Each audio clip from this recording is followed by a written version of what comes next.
It's time for one of my favorite videos to make each and every single year, and that's my predictions on which players we will get as live series diamonds on the launch of MLB The Show 22. If you're interested in more miscellaneous videos like these, make sure to hit that like button and the subscribe button, turn on the channel notifications, and if you're interested into more gameplay videos, make sure you guys check out Bhlademyst 2.0. It will be inside the pinned comment and inside the description. All those links, make sure you guys go ahead and check them out if you want to go ahead and support me to the fullest extent. Now, with that being said, we're going to be doing all of the American League players in MLB The Show 21. There are some players that did sign with National League teams, like Starling Marte for example, that we will still include in the American League side of things just to make this video easier for us to do. When we get to the National League, you might see some players that sign with American League teams as well.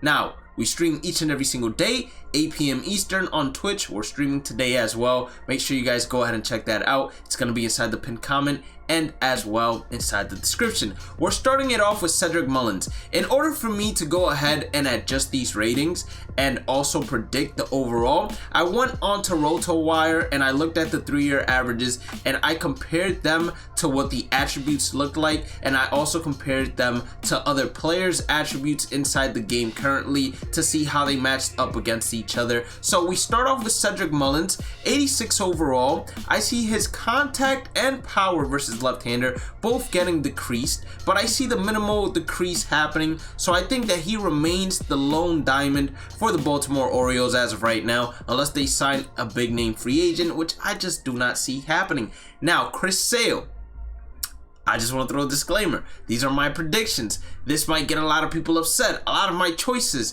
might get a lot of people upset. But I'm just being honest with you all. Chris Sale hasn't been as healthy as I'd imagine he'd like to be the past 3 seasons. And MLB The Show is not too kind to players that don't play that many games as opposed to how they've done in the past. And Chris Sale is no different. He's getting older as well. I see them taken away from his hit per 9 and his K per 9. I see him dropping from an 86 overall to an 84 overall and starting off the year as a gold. Now, if that is the case, then he is definitely someone you want to keep an eye on, see where his price is at in the beginning of the game cycle, because he is definitely a diamond candidate. Now, Rafael Devers, on the other hand, I see them taking off contact versus left because there's no reason he should have an 88, let alone 87, without the +1 parallel boost. And I also see them taking off power versus left and adding a bit more contact versus right. And with that being said, I see him remaining as a diamond at an 85 overall instead of an 86 overall. When we go to Kike Hernandez, the only reason that Kike became a diamond was because of his performance in the postseason. So this card is inflated heavily. I saw the tech test and I'm pretty sure that in one of the games it showed me Kike Hernandez as an 80 overall. So my predicted overall is going to be an 80 overall. And yes, I'm cheating a little bit because of what I seen on the tech test, but before I saw the tech test, I had him predicted at an 81 overall. I think they'll take away contact versus right and power versus right and take away power versus left as well.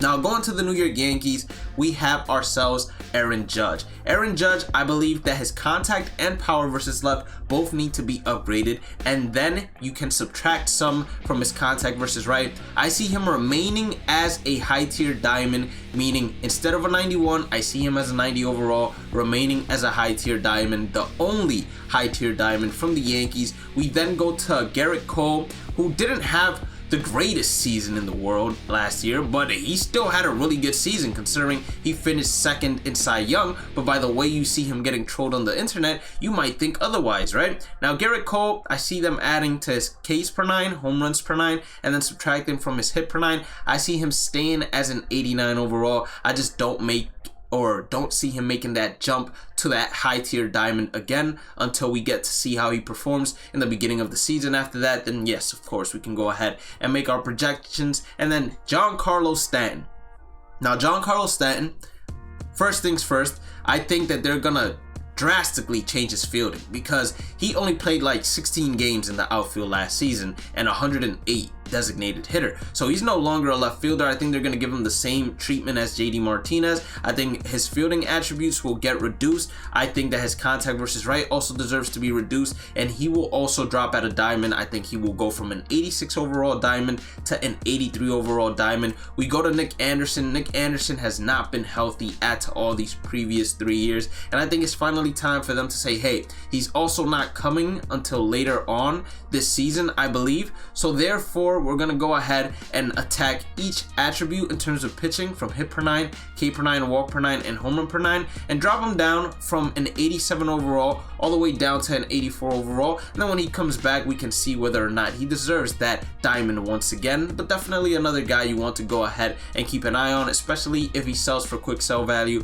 which is 1K. Tyler Glasnow, he's not going to pitch for the entirety of the 2022 season. He went out with, I believe, Tommy John. So therefore, since he's not pitching, and last year he started off as a gold and then got upgraded to a diamond, I think that the same thing is going to happen this season. He's going to get downgraded to a gold, but with the exception of turning into a diamond. I think he's just going to stay a diamond the entire season. So we're going to see him drop from an 85 overall probably to an 83 overall, and they're going to go ahead and tackle all his pitching attributes as well. Then we have ourselves Vladimir Guerrero Jr. 94 overall Vladimir Guerrero Jr. Looking at his number, his 3-year averages, I can see his contact and power versus left both being downgraded some. I see him dropping from a 94 overall to a 92 overall, which I think is perfectly fine. He's still going to be one of the top players in the game and one of the best high-tier diamonds for you to use, despite him being a first baseman primary. Then we go to Robbie Ray, which no longer pitches for the Toronto Blue Jays, but in order to make this video a lot less dramatic and having me flip through all the pages trying to find the players, I decided just to do it in line. Robbie Ray, he just had a Cy Young season. He won it, right? So I see his Ks per 9, home runs per 9, and walks per 9 all being increased slightly. And I see him going from an 87 overall to an 89 overall just because he had that one spectacular season. I don't think MLB The Show is going to say, hey, you deserve to be a high tier 90 overall diamond. I think if he starts off the year hot and continues his performance, then yeah, he'll go ahead and move up to the high tier diamond. But I just don't see MLB The Show giving him high tier diamond to go ahead and start it off. Now to Oscar Hernandez, to my surprise, I didn't expect this guy to stay as a diamond in my projections, but he's actually a really good hitter, like really good, especially against left-handed pitching. So contact versus right, I see it being decreased a little bit. His power versus right definitely deserves to be increased a little bit. And then his contact versus left, I'll decrease it a little bit as well. I'll drop him down from an 87 overall to an 86 overall. We then go to Marcus Semien, who is no longer on the Toronto Blue Jays. He's on the Texas Rangers next to Corey Seager now. He's gonna go ahead and get his contact and power versus left increase. He's gonna get the contact versus right decrease. And then I looked at his position rankings and the defensive run save and all of that, and he might get some fielding attributes also increased, therefore pushing him from an 87 to an 89 overall in my predictions. I went ahead and looked at Kirby Yates as well. Kirby Yates, I see all of his pitching attributes being decreased as well. I don't think he's going to be pitching early on in this season. I think he's coming back from an injury as well, if I'm not mistaken, in the later half. And if he's not coming off an injury, then I believe that due to him getting older, they're also going to believe in regression. But I'm almost positive he's coming off an injury. That's why I went ahead and devastated him down to an 83 overall instead of just leaving him at an 85 overall. Now we're going to go ahead and not forget about our boy Bo Bichette. Now, Bo Bichette, I see his contact versus right, power versus left being increased, and I see his fielding attributes being increased. Now, this might be a little cheating once again, because I went ahead and saw him in the tech test, and he had better numbers than what we see here, and then his fielding icon was actually gold. That's why I'm saying his fielding attributes would be increased, because if he has 74 fielding inside the game in MLB The Show 22, he wouldn't have a gold fielding icon. Instead, it would have been silver. So I can see Bo Bichette starting the game off as an 88 overall as well. We're going to go to the White Sox now. Luis Robert, I see his contact versus left being decreased and his contact versus right being decreased. This is about to be this man's actual first major league season, right? So there is no reason he should have those numbers in terms of contact. I mean, you're comparing him when you put numbers like that to the likes of Mike Trout, and he just doesn't have enough years in the league or enough time played in general to have numbers like that. So I think he's going to be decreased, and I don't think he's starting it off as a high tier diamond as well. I'm dropping him from a 90 overall all the way down to an 88 overall. We then go to Yasmani Grandal. Yasmani Grandal, I believe his contact versus left will be decreased, and then his contact and power versus right will be decreased. And then I was looking at the fielding, and it seems that he's regressed a bit at the catcher position, so I could see some of the fielding attributes also being decreased, and I'm gonna give him probably one of the biggest hits out of everyone here. I think he's gonna drop from an 89 overall all the way down to an 84 overall. I think he's gonna continue regressing, and this is going to be the year that we might see Yasmani Grandal hit all the way down to an 81 overall. And White Sox fans might hate me for that, but I'm just keeping it a stat with y'all to be completely 100. Now Liam Hendriks, on the other hand, I can see his hit per 9 and home run per 9 getting decreased a little bit, and him starting off the year as an 88 overall. Still a great pitcher, had a great season last year. Craig Kimbrel, he had a great season last year as well. I can see his walks per 9 being increased by a tad to make him an 88 overall as well. And then free agent Carlos Rodon, I could see his hit per 9s being decreased and then his Ks per 9 being increased. Therefore, it'll balance things out a little bit, and he'll start the game off as an 87 overall. We go down to the Indians, where we have Jose Ramirez going ahead and getting contact and power versus left increase, and then contact versus right decrease. But this is the thing, he's still a really good fielder for third baseman. I believe in terms of position ranking, he was one of the top 5, maybe top 10 fielders in terms of third basemen. So he might be seeing a little bit of increasements to his fielding attributes. In general, I see Jose Ramirez starting the game off as a high tier diamond. I put him as a 90 overall.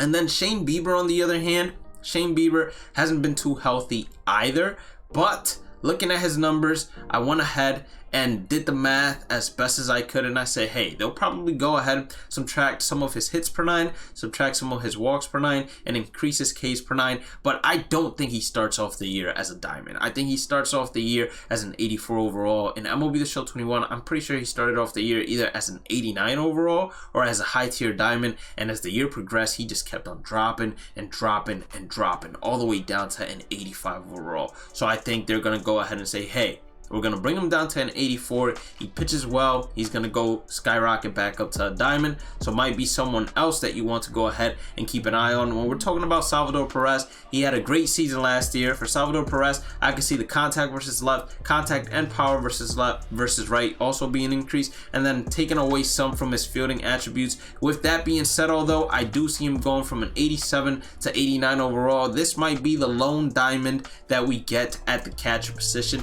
And then Byron Buxton, this is me cheating once again. I saw that in the tech test they gave him an 86 overall, which didn't make too much sense to me, to be completely honest, because I could understand them going ahead and taking away his contact versus right, but then I believe that his contact and power versus left both deserve to be increased, and his power versus right definitely deserves to be increased as well. So where they went ahead and adjusted him in order to make him an 86 overall in the tech test, I'm not 100% sure. Maybe it was the fielding, reaction, and speed, since he's injury prone, that they went ahead and decreased. But other than that, I just don't really see how this man dropped 3 overalls down to an 86, but that's how they had him in the tech test. If we go to Kyle Tucker, in my opinion, from an 89 overall down to an 88 overall. All I would take away is contact versus right. Other than that, all his numbers look amazing to me. And then we go to Justin Verlander, another pitcher that hasn't been healthy for the past 3 years. So I'll go ahead and subtract attributes from his hits per 9, Ks per 9, walks per 9, and home runs per 9 until I get him down to a gold. If he goes ahead and starts off the year well and pitches like his previous self, then I'll go ahead and boost him back up to a diamond. But I have Justin Verlander dropping out of diamond down to gold as well. Jose Altuve, he's been playing phenomenal. I can see his contact and power versus left, and then taking some away from his power versus right. And fielding wise, Jose Altuve, he's been slacking, he's regressing, let's all be honest. So I could see some decreasements coming to his fielding attributes and him dropping down from an 88 overall to an 86 overall to start off the game next year. Ryan Presley, on the other hand, I see them taking away from his hits per 9 and Ks per 9, but in order to remain a diamond, I see them adding to his walk per 9 and a home run per 9, keeping him at an 85 overall. Now this is where things get interesting and juicy, right? Because you're like, okay, I want to see what he gives Mike Trout in terms of an overall. If he gave Vlad a 92, he gave Judge a 90, he gave Jose Ramirez a 90. I want to see where he fits in Mike Trout, who I consider, and this is me speaking in your terms, the best player in baseball. To me, the best player in baseball right now is Shohei Ohtani, because the man can pitch and hit, and he's the most valuable in my opinion. But Mike Trout, I think, is still going to have the highest overall in MLB The Show. I think he deserves to get his contact and power versus left decreased, because that man does not hit lefties like that to have 95. I go ahead and take away the +4 from the parallel attribute boost, so he has a 95 actually. I just don't see how he has 95 contact versus left when you look at his 3-year averages versus left-handed pitching. So I see them taking away from his contact and power, and with that, I see him dropping from a 96 overall all the way down to a 94 overall. Now, Shohei Ohtani, this is cheating because I saw him in the tech test, but the reason why I think he'll jump from an 87 to a 93 overall, as we saw in the tech test, is just because of the simple fact that this is the first year he's going to be able to be used as a two-way player. So they coded into their code a way where his attributes matter both for hitting and pitching, so that allows him to jump past that 87 overall lock where he was a GOAT for most of the year, all the way up to a 93 overall.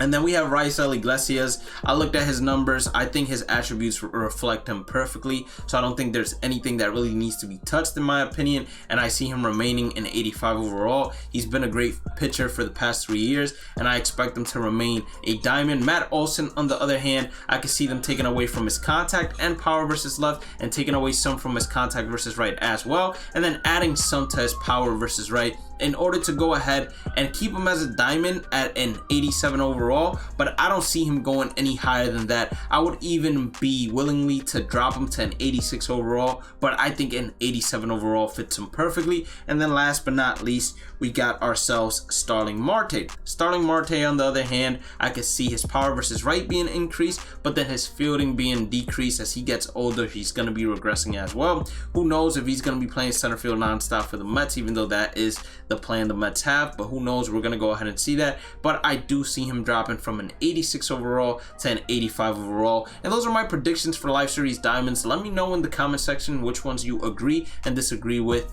and also make sure you guys hit that like button, red subscribe button, turn on the channel notifications. Go ahead, check out the description, check out the pinned comment, and make sure you guys show love to my secondary channels, my social medias, and I stream each and every single day, 8 p.m. Eastern on Twitch. Go ahead and check that out. Bhlademyst, same username on YouTube.